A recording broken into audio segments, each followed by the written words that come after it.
మొన్న జరిగినటువంటి జూబ్లీహిల్స్ ఎలక్షన్స్‌లో ఏంటంటే 100% ఓటర్లు ఉంటే దాంట్లో 48.9% ఓటర్లు మాత్రమే పోలింగ్‌కొచ్చారు. 48.9% మాత్రమే ఓట్లు వేశారనమాట.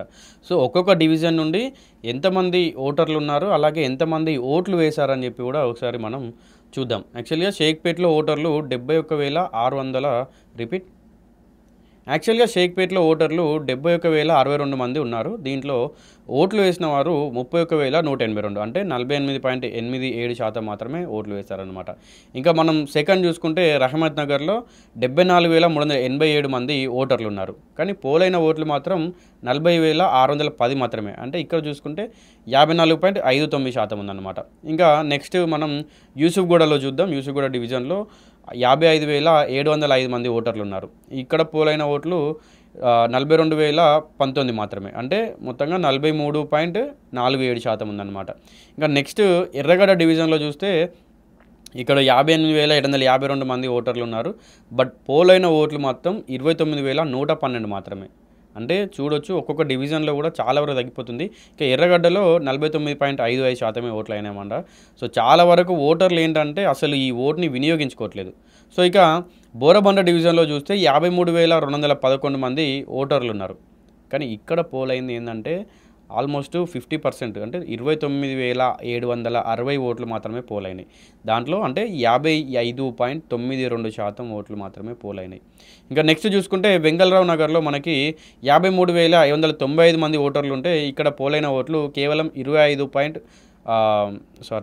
ఇక వెంగళరావు నగర్‌లో చూస్తే ఇక్కడ ఓటర్లు 53,595 మంది ఉన్నారు. అయితే ఇక్కడ పోలైంది కేవలం 25,195 ఓట్లు మాత్రమే పోలైనాయన్నమాట.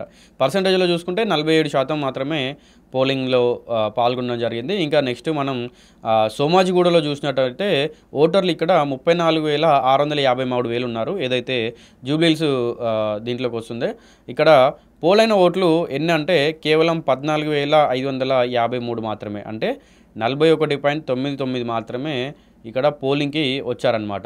సో, మనం మొత్తంగా చూసుకున్నట్టయితే అంటే ప్రతి డివిజన్ నుండి కూడా కేవలం 40-50% పీపుల్ మాత్రమే వచ్చి పోలింగ్‌లో ఓట్లు వేశారని చెప్పొచ్చు. ఎందుకంటే మనం ఓవరాల్‌గా చూస్తేనే 48.99% అంటే 49% అనుకోండి. అంత మాత్రమే ఓట్లు వేశారు. వీళ్ళు ఇక్కడే పోలింగ్‌కి వచ్చి ఓట్లు వేశారు.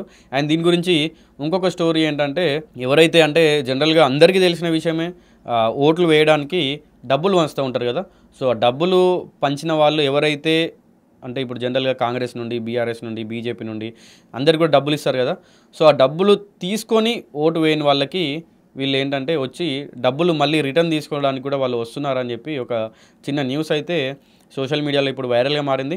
చూద్దాం మరి యాక్చువల్‌గా రేపు ఎవరిది గెలుపు అనేదాన్ని అయితే చాలామందిలో ఉత్కంఠ నెలకొంది. చూద్దాం మరి రేపు ఎమ్మెల్యే క్యాండిడేట్ ఎవరు? అసలు ఎమ్మెల్యేగా బీఆర్ఎస్ నుండి వస్తున్నాడా? బీజేపీ నుండి వస్తున్నాడా? లేకుంటే ఇటు కాంగ్రెస్ నుండి వస్తున్నారా? లేదంటే ఇండిపెండెంట్‌గా కూడా కొంతమంది వచ్చారు. మరి ఎవరు రేపు ఎమ్మెల్యే అనేది అయితే రేపు మధ్యాహ్నం 2 గంటల లోపు దాదాపుగా ఖరారయ్యే అవకాశాలు కనిపిస్తా ఉన్నాయి.